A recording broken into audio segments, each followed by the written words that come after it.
Je vais corriger ton exercice où tu devais remplir la fiche d'entreprise et créer un persona. Donc, je vais commencer par lire l'énoncé. Le projet fil rouge concerne la mise en œuvre d'une place de marché entre particuliers. Donc, c'est important. Il n'y a que des particuliers, il n'y a pas de professionnels. Pour article de glisse de seconde main. Donc, ça veut dire que c'est de l'occasion, pas de neuf. Cette application est faite pour le compte d'une entreprise qui vend des articles de glisse haut de gamme et durables. Dans le cadre de leur démarche éco-responsable, ils désirent prolonger la durée de vie de leur matériel en favorisant la vente entre particuliers, donc comme je l'ai dit précédemment, l'entretien et la réparation. Les transactions ne pourront concerner que les articles de la marque, donc ça veut dire que même s'ils créent une plateforme pour des particuliers, ça reste les articles de leur marque. Ils mettent pour cela à votre disposition leur base de données d'articles et d'accessoires associés. Donc collectez les besoins, cernez le contexte afin de vous approprier le projet et d'en préciser le contexte, établissez la fiche précise de l'entreprise, nom, type d'article, historique de l'entreprise, géographie du marché, qu'est-ce qui distingue cette marque des autres. Et créez 2 personas. Donc les personas, c'est les clients type, ça veut dire qui est-ce qu'on va cibler, donc dans notre cas pour la plateforme de marché, enfin la plateforme pour vendre les produits entre particuliers, donc un vendeur et un acheteur. Donc bien évidemment, ça veut dire que ce sont des particuliers. Alors, le nom de l'entreprise, donc Glisse Éternelle, type d'article de glisse proposé, donc Glisse Éternelle propose des articles de glisse haut de gamme et durables, y compris des snowboards, des skis, des planches de surf, des kitesurf et des articles associés, enfin des accessoires plutôt associés. Ces articles sont conçus pour être performants et écologiques avec une durée de vie prolongée grâce à des matériaux innovants et résistants. Alors, pense aussi à mettre en partie, alors bon, c'est sous-entendu, mais la partie éco-responsable. Alors, historique de l'entreprise, là, ça aurait été bien d'avoir une frise chronologique. Bon, c'est bien ce que tu as fait, c'est très précis, c'est très bien, de ce que je vois sans lire, hein, mais une frise aussi, c'est bien parce que ça permet de poser un peu mieux le regard. Mais c'est parfait, c'est précis. Donc, je vais lire fondateur, donc Claire Lemoine, ancienne championne de ski écologiste convaincue. Antoine Dubreuil, ingénieur spécialiste dans les matériaux composites et passionné de surf. Très bien. Étape clé de croissance, 2010, fondation de Glisse Éternelle par Claire Lemoine et Antoine Dubreuil à Annecy, France, avec pour objectif de créer des équipements de glisse à la fois performants et respectueux de l'environnement. Donc ça, c'est super de l'avoir précisé. 2012, lancement de la première gamme de skis et snowboards fabriqués à partir de matériaux recyclés et durables. 2014, introduction de planches de surf en fibre de bambou combinant légèreté et robustesse. 2016, expansion sur le marché européen avec des boutiques en Suisse, Italie et Espagne. 2018, ouverture d'une usine de production alimentée par des énergies renouvelables. 2020, lancement d'une initiative de récupération et recyclage des anciens équipements de glisse. 2024, création de l'application Glisse Éternelle, une place de marché entre particuliers pour la vente de glisse de seconde main exclusivement de la marque Glisse Éternelle. Donc là, c'est très bien, c'est très clair. Alors, après, par exemple, il se peut qu'il y ait, sur une année, 2 grands, entre guillemets, événements phares. Donc, ça peut être à noter. Donc, par exemple, bon, là, je n'ai pas trop d'exemples dans le cas présent, mais si on prend certains frameworks de programmation, tu peux avoir 2 versions majeures qui sortent la même année. Par exemple, ça peut être toujours la version, je dis n'importe quoi, la version 6, mais c'est la 6.1 qui sort en janvier. Et en août, il va y avoir la 6.5 qui est une version majeure aussi. Voilà. Donc, géographie du marché. Glisse Éternelle est principalement active en Europe avec des marchés forts en France, Suisse, Italie et Espagne. Entreprise s'étend également en Amérique du Nord avec une clientèle croissante des États-Unis au Canada. L'application de seconde main est disponible dans tous les pays, facilitant la transaction entre particuliers. Ok. Il faut juste penser aussi à la livraison. Je ne sais pas si tu l'as précisé après ou pas, mais voilà. Qu'est-ce qui distingue donc cette marque des autres?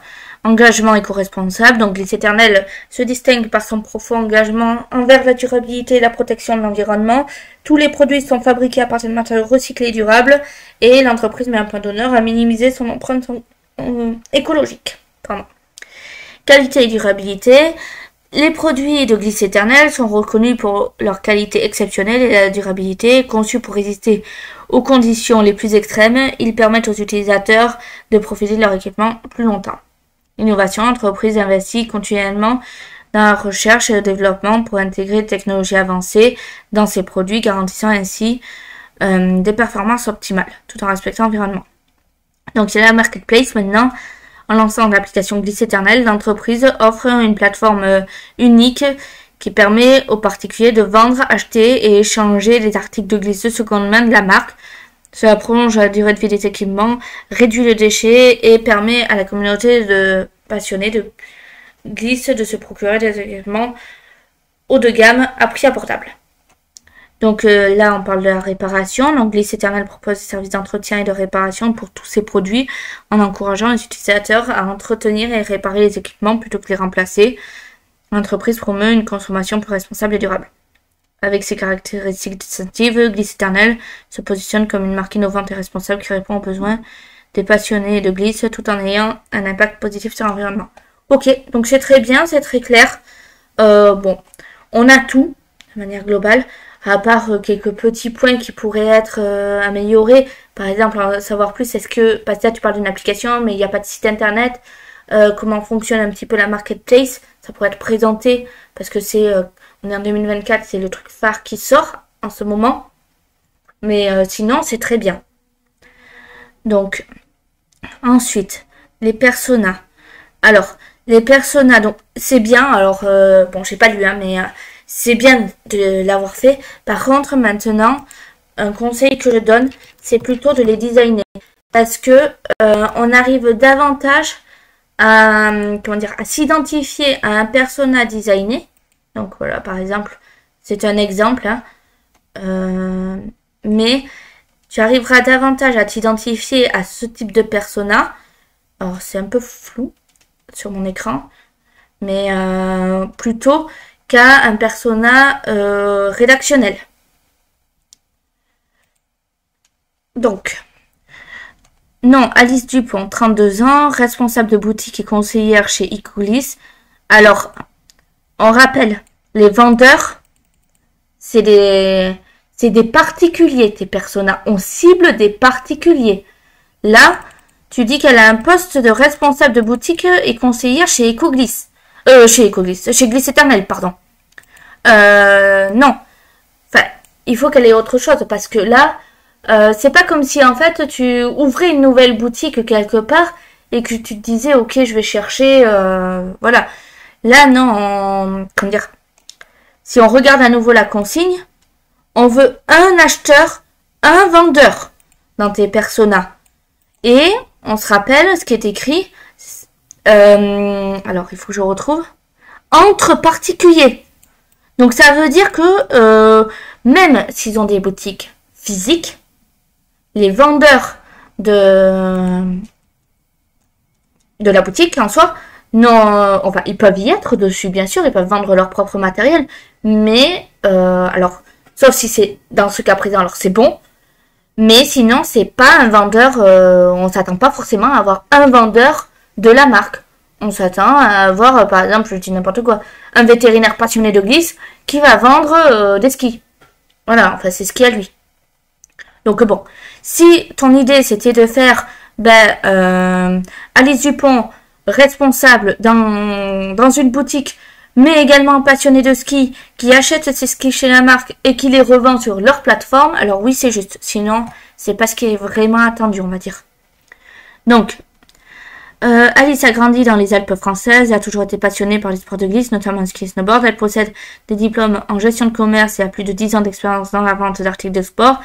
Avant de rejoindre Gliss Éternel, elle travaille dans plusieurs magasins de sport de glisse haut de gamme. Ok. Objectif professionnel, aide les clients à trouver des équipements de glisse parfaits pour leurs besoins et leur niveau, promouvoir les valeurs de durabilité des... Attendez, ok.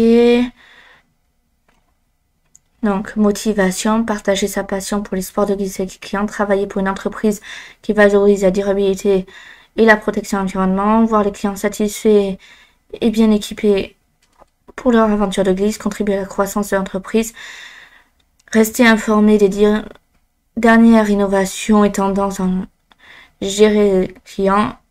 Ok.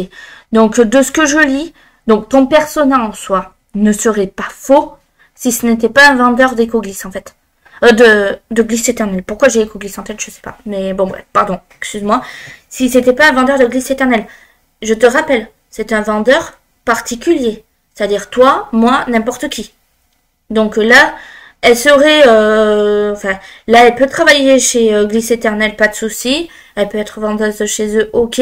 Mais le but, c'est pas de décrire, entre guillemets, tout ça, quoi. C'est-à-dire, si, oui et non.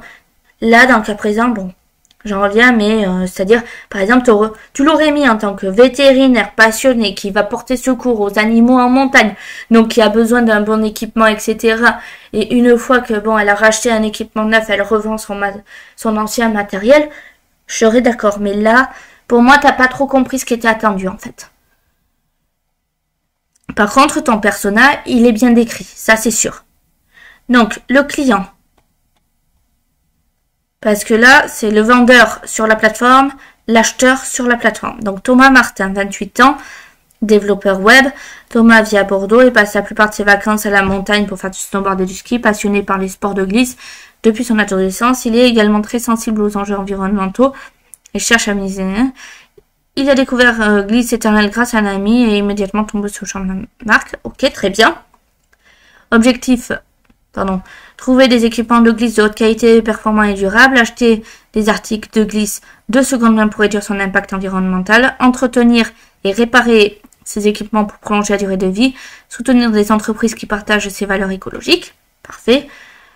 Thomas utilise régulièrement l'application Glisse Éternel pour acheter et vendre des articles de glisse de seconde main. Alors, qu'est-ce que tu veux dire par régulièrement? Est-ce que c'est une fois par jour? Toutes les heures? Toutes les demi-heures, une fois par mois. Quand tu mets ce genre de temporalité, il faut que tu le détermines plus précisément. Parce que tout le monde, en fait, a une version de la temporalité qui est différente les uns des autres. C'est-à-dire que pour moi, régulièrement, c'est comme si tu me demandes qu'est-ce que tu entends régulièrement parler sur LinkedIn. Pour moi, c'est LinkedIn, j'y vais tous les jours, en fait.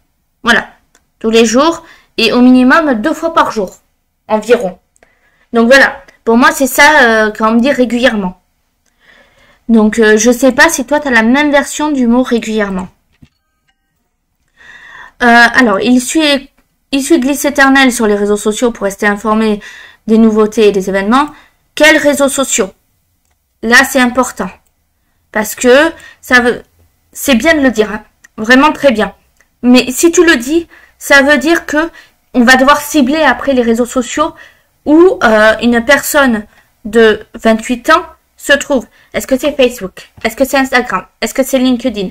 Sachant que là, comme on cible un particulier, potentiellement, pas LinkedIn, parce que c'est un réseau professionnel. Donc on oublie. Ça pourrait intéresser, mais on va dire que c'est pas la priorité. Si c'est, on va dire, Glisse Éternel est une petite start-up avec 3 employés, tu vas pas te disperser sur 5 ou 6 réseaux sociaux. Tu vas rester sur 1 ou 2 maximum. Donc voilà, là-dessus. Et en plus, combien d'heures il passe sur les réseaux sociaux aussi. C'est important. Mais j'y reviendrai après. Donc il participe à des ateliers, des événements. Ok, Thomas préfère acheter des produits éco-responsables même s'ils sont un peu plus chers. Parfait. Sa passion pour le sport de glisse, ses pratiques avec des équipements de qualité, la satisfaction de contribuer à la protection de l'environnement en choisissant des produits durables, le plaisir de faire partie d'une communauté de passionnés de glisse qui partagent ses valeurs. Défi, trouver des produits qui allient performance et respect de l'environnement, s'assurer que les équipements de seconde main qu'il achète sont en bon état et de qualité supérieure, gérer son budget pour acheter des équipements de glisse tout en respectant ses principes écologiques. Donc, tes 2 personas sont très bien décrits là-dessus. Tu es très précise ou précis. Et c'est parfait à ce niveau-là. Par contre, tu oublies de parler des réseaux sociaux qu'ils utilisent. Tu oublies de dire leur appétence technologique. Parce que là, la personne, elle a 28 ans et l'autre personne, 32. Bon, à quelque chose près, c'est la même gamme d'âge, on va dire. C'est la même. Donc, mais potentiellement, ils n'ont pas la même appétence technologique. En général, si les personnes de la même tranche d'âge aussi. Mais c'est-à-dire, c'est pas comme si tu faisais une personne de 72 ans qui n'a jamais touché un smartphone de sa vie et une personne de 28 ans qui passe ses journées dessus. Voilà. Donc, pour moi, ton persona vendeur est à revoir parce que ça doit être un particulier, pas une personne forcément qui travaille pour la marque. Parce que la marque va cibler des personnes extérieures à leur propre marque. Et pour ton client, celui-là, il est très bien pour moi. À part qu'il manque toujours la partie technologie, mais sinon, il est parfait. Donc rien à redire là-dessus. Fais juste quelques petites corrections sur ça. De ton côté, hein, bien sûr, si tu as le temps. Mais sinon, c'est bon. C'est parfait.